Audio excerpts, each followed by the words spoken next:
बस रुक जाना, स्टार्ट रिकॉर्डिंग। यस पढ़ो question. Find the equation of a line which is equi distance from the parallel lines. सबसे पहले तो तुम्हारे को मैंने दो बताया ना, दो पैरेलल लाइन के बीच का डिस्टेंस कैसे निकालते हैं, अगर तुम्हें याद हो तो मैंने आपको बताया था। जैसे ये A X plus B Y plus C one ले लेता हूँ, A X plus B Y plus C two ले लेता हूँ।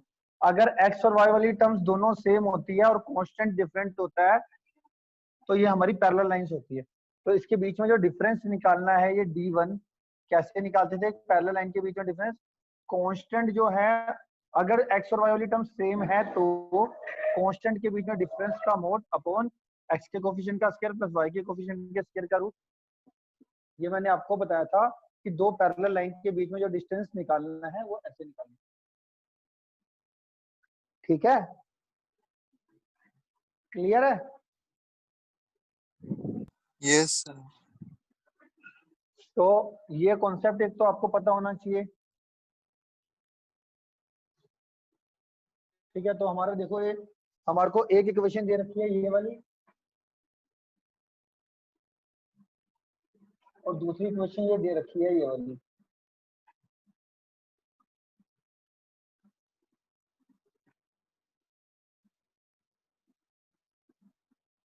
अब इनका करने का तरीका थोड़ा सा अलग है, मैं अपने तरीके से आपको करवा देता हूँ। ये क्वेश्चन नंबर 21। यहाँ पे हमारे पास क्या लेते हैं, गिवन इक्वेशन क्या है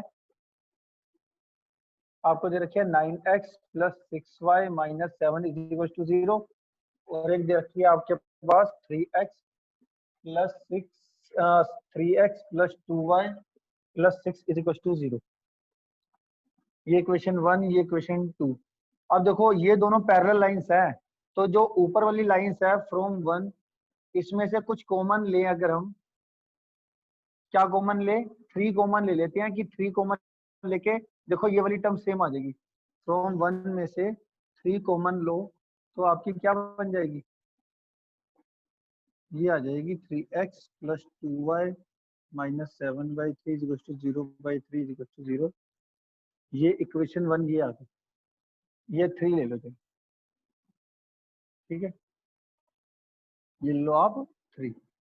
अब क्वेश्चन में क्या कर रहा है, दो पैरेलल लाइंस है। ठीक है, इसके बीच में एक और पैरेलल लाइंस है, जो ये ले लेते हैं डिफरेंस D1 और ये डिफरेंस ले लेते हैं D2। इनके बीच का जो ये जो लाइन है जिसकी इक्वेशन निकालनी है, ये हमारी है line of equation 1, line of equation 2, और find the equation of a line which is equi distance from the parallel line. इस लाइन की इक्वेशन निकालनी है हमारे को, इस लाइन की। तो लेट कर लेते हैं, let equation of required line क्या होगी, वो उसमें x वाली टर्म देखो, इन दोनों में x और y वाली टर्म्स तो सेम है, तो 3x प्लस 2y तो पैरेलल लाइंस में सेम ही होती है ना। तो जो जो इस लाइन की x y वाली टर्म्स है, जो इतना मैंने आपको समझाया था, जो अगर पैरेलल लाइंस हैं अगर, तो पैरेलल लाइंस में क्या है, एक्स वाई वाली टर्म सेम होती है, कांस्टेंट में डिफरेंस होता है। तो देखो हमारी जो ये गिवन लाइंस थी, एक ये वाली एक ये वाली, इन दोनों में देखो एक्स और वाई दोनों में सेम है ना, तो जो हमारी रिक्वायर्ड लाइन है वो भी पैरेलल है इन दोनों के। तो इसमें भी एक्स और वाई वाली टर्म्स तो मैंने सेम लिख दी, 3x प्लस 2y। कांस्टेंट लिख देते हैं हम k। Let equation of required line, ये दे दिया इसको इक्वेशन 4 इक्वल टू 0। ठीक है, अब अगर जैसा देखे, late D1 be the D1 and D2 are the distance of required line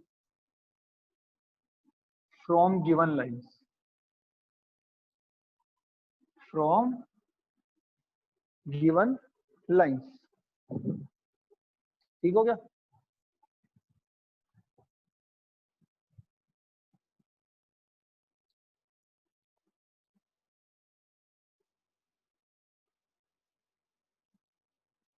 तो यहाँ पे क्या होगा, अब D1 आप निकालोगे, D1 कैसे निकलेगा बताओ, इन दोनों का डिफरेंस। तो इसका और पहली वाली इक्वेशन, पहली वाली इक्वेशन कौन सी थी, ये वाली, तो इन दोनों का डिफरेंस बताओ कैसे निकलेगा।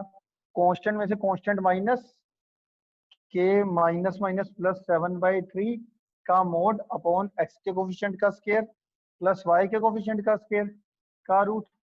d2 कैसे निकलेगा, d2 इसका इसके साथ, तो इसमें क्या आएगा k-6 का मोड अपॉन एक्स के कोफिशिएंट का स्क्वायर प्लस वाई के कोफिशिएंट के स्क्वायर का रूट। अब आपको क्या देगा, since d1 is equal to d2 given, ये तो इक्वी डिस्टेंस थी ना, ये जो पैरेलल लाइंस जिसकी इक्वेशन निकाली है ये दोनों से क्या थी, इक्वी डिस्टेंस पे, तो d1 d2 के बराबर आ गया। तो यहाँ से हमारा कितना आ गया, k+7/3 का मोड अपॉन 3 का स्क्वायर प्लस 2 का स्क्वायर का रूट इक्वल टू k-6 का मोड अपॉन 3 का स्क्वायर प्लस 2 के स्क्वायर का रूट। ये कटिंग हो गई। अब मोड को हटाना है तो क्या करना है, एक बारी प्लस का साइन लेना है और एक बारी माइनस का साइन लेना है किसी एक तरफ। एक बारी इसको प्लस से इक्वेट कर दो, एक बारी माइनस से, देखो क्या आ रहा है आंसर।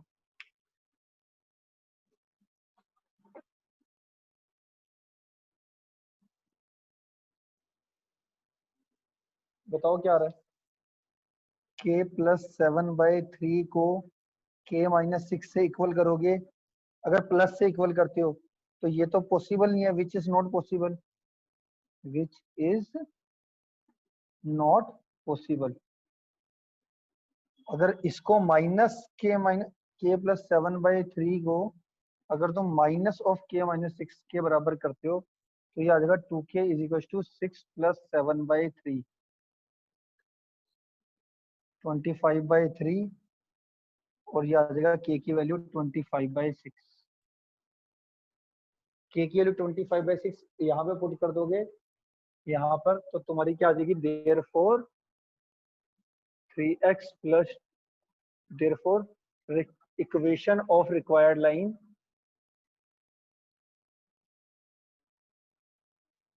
क्या आ गया तुम्हारा, 3x plus 2y plus 25/6 is equal to 0। LCM लोगे 6, ये कितना आ जाएगा, 18x plus 12y plus 25 is equal to 0।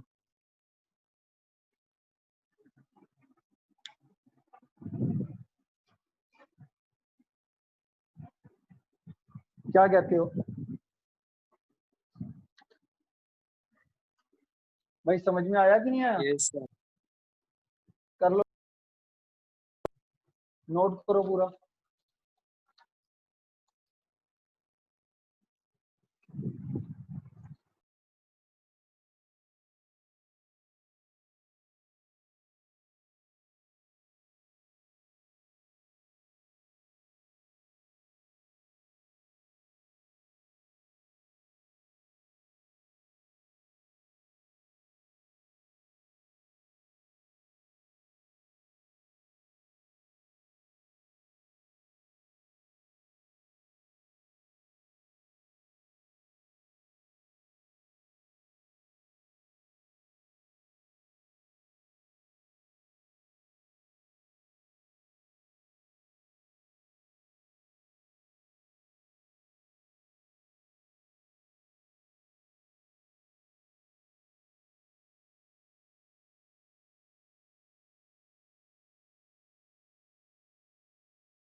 हो गया?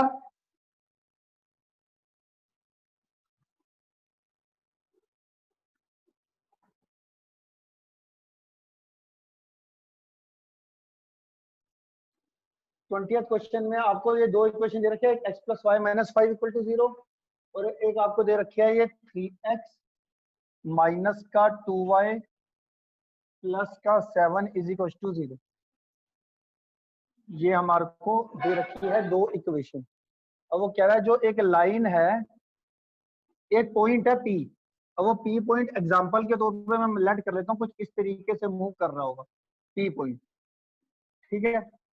वो जो पी पॉइंट है वो एक वेरिएबल पॉइंट होता है। वेरिएबल पॉइंट का मतलब होता है वो मूव कर रहा है, मूवेबल पॉइंट है।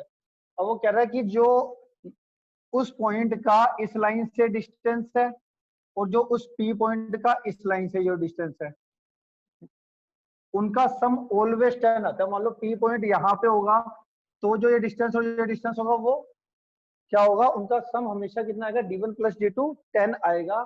अब जो ये पी पॉइंट है हमें प्रूव करना है पी पॉइंट मूव कर रहा है किस पे, एक लाइन पे। अब पी पॉइंट मूव कर रहा है एक लाइन पे, तो वो कैसे प्रूफ होगा कि जो फाइनली सोल्व करके इक्वेशन आएगी उसमें वेरिएबल एक्स वेरिएबल और वाई वेरिएबल की पावर 1 होगी। तो जिन इक्वेशंस में एक्स और वाई की दोनों की वेरिएबल की पावर 1 होती है, आपको पता है वो एक स्ट्रेट लाइन को बनाती है। तो इससे हमारा प्रूफ हो जाएगा पी पॉइंट जो है वो स्ट्रेट लाइन पे मूव कर रही है अगर हमारी गिवन कंडीशन के अकॉर्डिंग हमारा फाइनली जो इक्वेशन आता है वो एक्स वाई वेरिएबल में आए और दोनों की पावर 1 आए। अब सबसे पहले तो इस पी पॉइंट का इस लाइन से जो परपेंडिकुलर डिस्टेंस है वो कैसे निकालेंगे? हमारे को ये देखना d1 प्लस d2 का सम 10, तो d1 कैसे निकलेगा आप बताओ। पी पॉइंट, पॉइंट से लाइन का परपेंडिकुलर डिस्टेंस निकालना सिखा रखा है मैंने। पॉइंट के पी पॉइंट के कोऑर्डिनेट को लाइन की इक्वेशन में पुट करो, तो x को यहाँ पे पुट करोगे x, y को y की जगह पे पुट कर दोगे अपॉन x के कोफिशिएंट का स्क्वायर प्लस y के कोफिशिएंट के स्क्वायर का रूट, वो आ जाएगा d1। सिमिलरली d2, इनका सम मैं 10 करके दिखा रहा हूँ। देखो इतना समझ में आया कि नहीं आया? ये d1 और d2 आया समझ में? x की जगह पे x पुट कर दिया, y की जगह पे y अपॉन x के कोफिशिएंट का स्क्वायर प्लस y के कोफिशिएंट का स्क्वायर का रूट। ये d1 आ गया। सिमिलरली d2 कैसे आएगा, x की जगह पे x पुट कर देना, y की जगह पे y मोड अपॉन x के कोफिशिएंट का स्क्वायर प्लस y के कोफिशिएंट का स्क्वायर का रूट।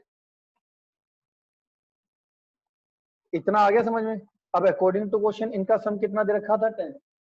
अब किसी बच्चे को यहां तक ना समझ में आया तो मेरे को बता दो पहले तो, यहां तक।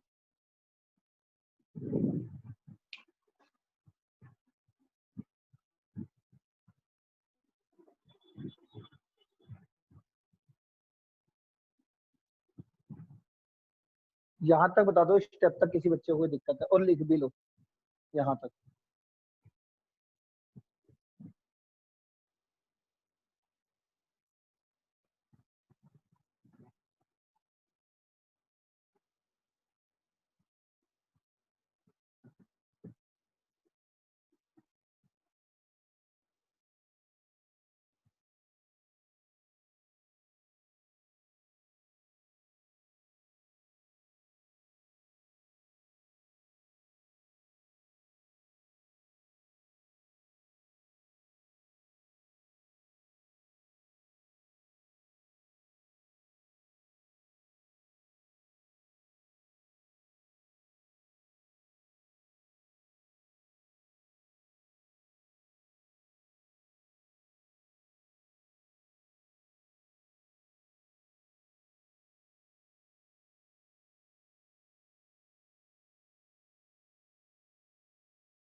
हाँ जी ठीक है, कर लिया नोट?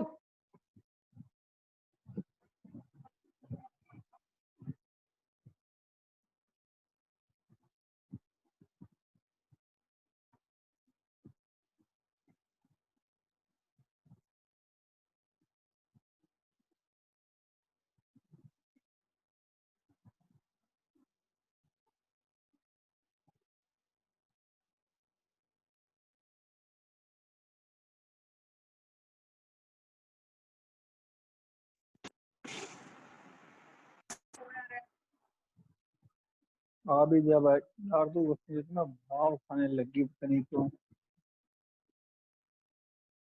मुझे नहीं पता था तो रिश्ते की बोल।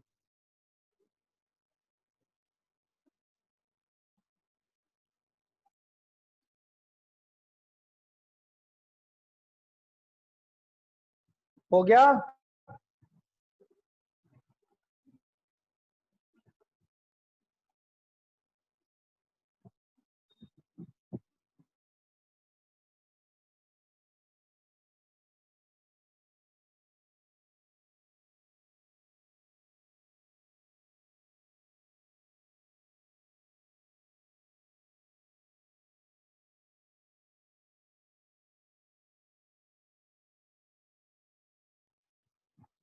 लिख लिया।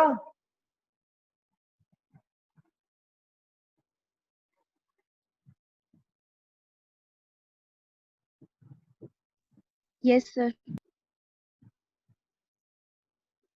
D1 D2 का सम ये 10 यहाँ तक हो गया आपका, यहाँ तक कोई डाउट है? अब देखो यहाँ पे क्या करना है, √2 और √13 का एलसीएम कितना आएगा, √26।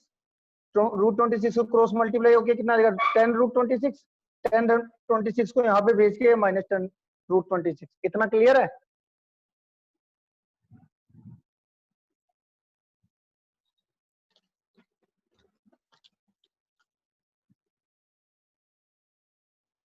इतना क्लियर है? Yes, sir.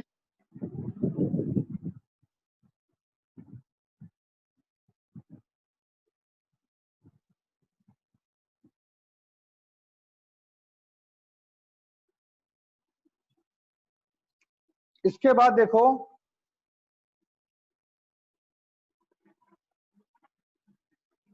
ये जो हमारा ये कॉन्सेप्ट है यहां तक, इसके बाद हमारे ना 4 केस निकल के आते हैं। वो 4 केस देखो क्या आ सकते हैं, इन दोनों मोड को की जगह पे एक लोग यहाँ पे भी पॉजिटिव, एक लोग यहाँ पे भी पॉजिटिव। मोड को हटाओ, सिंपल ब्रैकेट लगाओ, और इधर भी पॉजिटिव और इधर भी पॉजिटिव। दूसरा केस, इधर भी नेगेटिव और इधर भी नेगेटिव। तीसरा, इधर पॉजिटिव इधर नेगेटिव और इधर नेगेटिव इधर पॉजिटिव। कितने केस हो गए, 4। दोनों पॉजिटिव दोनों नेगेटिव, पहला पॉजिटिव दूसरा नेगेटिव, पहला नेगेटिव दूसरा पॉजिटिव। 4 केस हो गए कि मोड को हटा के सिंपल ब्रैकेट आगे प्लस लगाना है, मोड को हटा के सिंपल ब्रैकेट आगे प्लस, तो प्लस प्लस। मोड को हटा के सिंपल ब्रैकेट, तो इन्होंने सबसे पहला केस लिया है, दोनों एज्यूम कर लिया कि दोनों जो है ग्रेटर देन 0 वाली क्वांटिटी है अंदर वाली, तो हमने दोनों को क्या ले लिया, प्लस। तो सिंपल ब्रैकेट ली, सिंपल ब्रैकेट मतलब सिंपल ली पॉजिटिव, तो अंदर मल्टीप्लाई कर दिया इसको, तो हमारी इक्वेशन देखो ये बन गई। अब देखो ये एक्स और वाई वेरिएबल में इक्वेशन आ गई और पावर कितनी होगी, 1। तो ये हमारी क्या होगी, इक्वेशन ऑफ लाइन। ये क्या हो गया हमारा, इक्वेशन ऑफ लाइन। क्लियर है?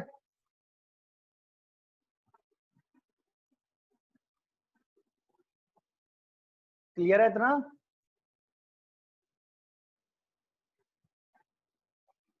Yes, sir.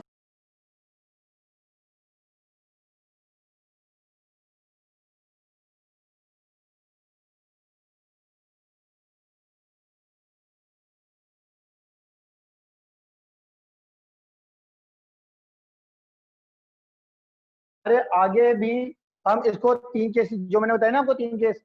पहले मोड को हटा के आगे ब्रैकेट, मोड सिंपल ब्रैकेट और पॉजिटिव, उधर भी मोड को हटा के सिंपल ब्रैकेट और पॉजिटिव, पहला केस था।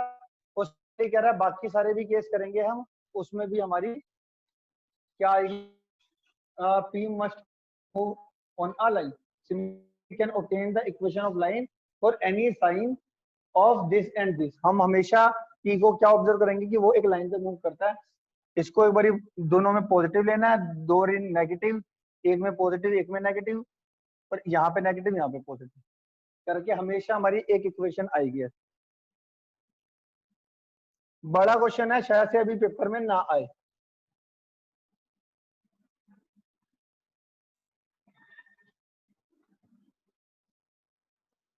ट्वेंटी टू क्वेश्चन पढ़ो, 22।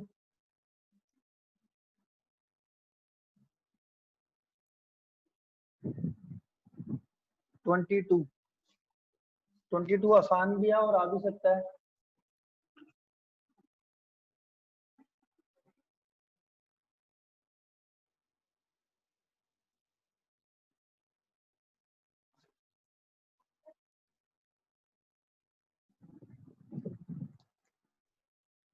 पढ़ो question.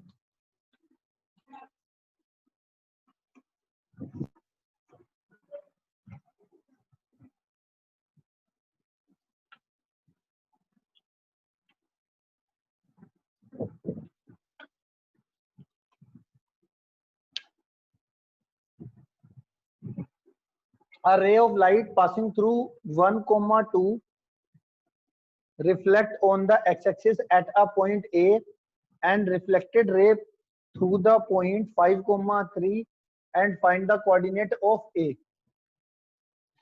Find the coordinate of, ये तुम्हारे को ये डायग्राम देखो, ये डायग्राम के थ्रू मैं बता रहा हूँ। कह रहा है एक ना लाइन है, ये लाइन है ये वाली, ये किससे पास कर रही है 1, 2 से। कह रहा है ये लाइन एक्स एक्सिस पे ए पॉइंट पे इंटरसेक्ट करी, ए पॉइंट पे इंटरसेक्ट रिफ्लेक्ट वाली जो रे वो 5, 3 से पास करती है, से पास करती है 5, 3 से।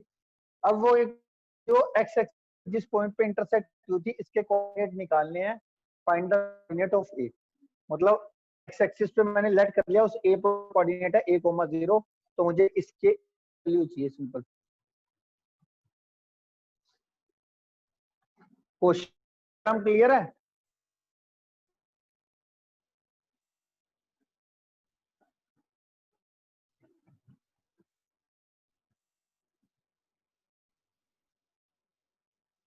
भाई क्लियर है? Yes, sir. अब तुम्हारे को पता है कि 9th या 10th को पढ़ाया होगा कि हाँ भाई angle of incidence angle of reflection है था, angle of incidence angle of reflection. वो कैसे करते थे? पहले इंसिडेंट करवा के यहां से हम नॉर्मल करते थे। तो नॉर्मल में ये मान लिया पाई होगा इंसिडेंस, एंगल ऑफ इंसिडेंस, और ये क्या था एंगल रिफ्लेक्शन। तो angle of incidence angle of reflection होता है पाई आ गया, ठीक है। ये वाला जो एंगल है फिलहाल के लिए एंगल लिया थीटा, ये वाला एंगल कर लिया थीटा।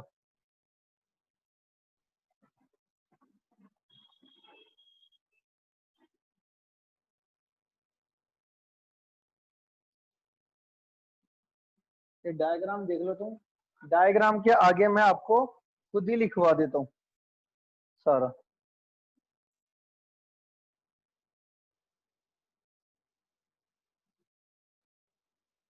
देखो इसको नाम देते हैं एल का, इसको नाम देते हैं हम एम का,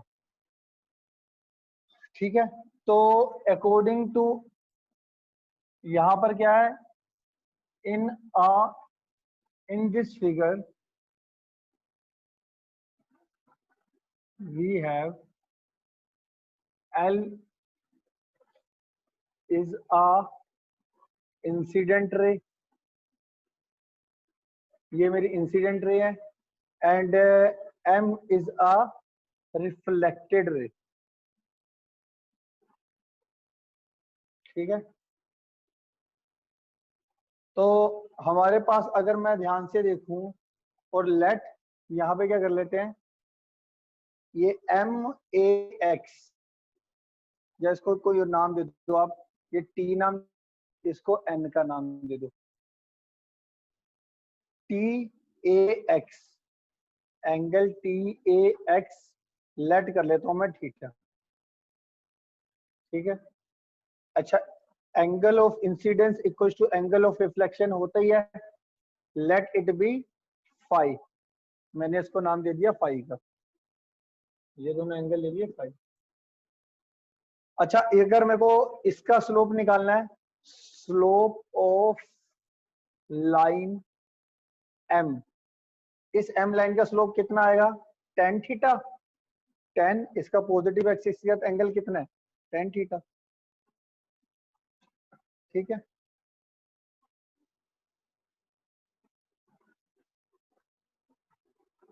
इसका कितना आ जाएगा टेन थीटा।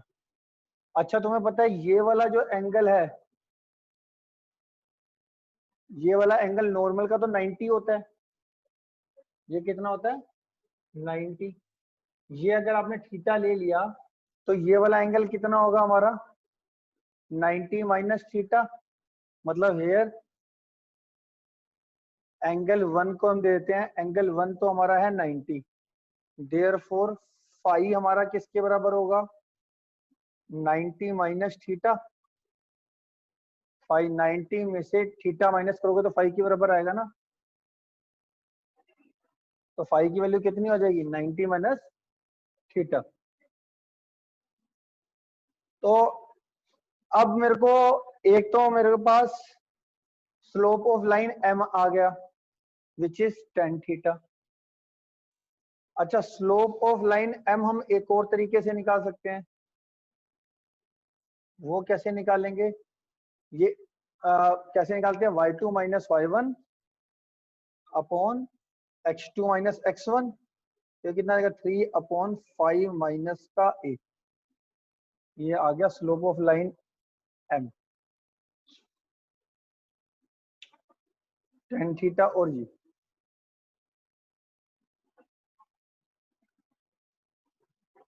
ठीक है, अच्छा स्लोप ऑफ लाइन L कितना आएगा,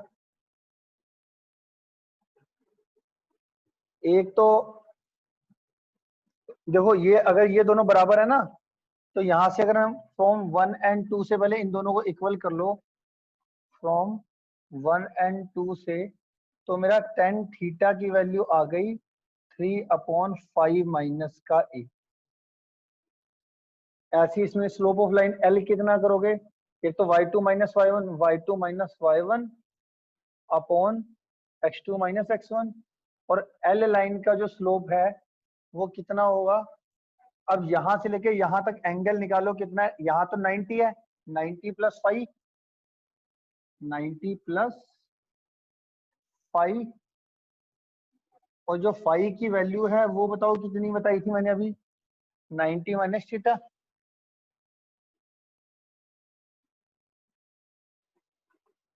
tan 90 प्लस 5, tan 90, और 5 की वैल्यू कितनी थी मेरी, 90 माइनस थीटा, तो ये कितना आएगा, 180 माइनस थीटा।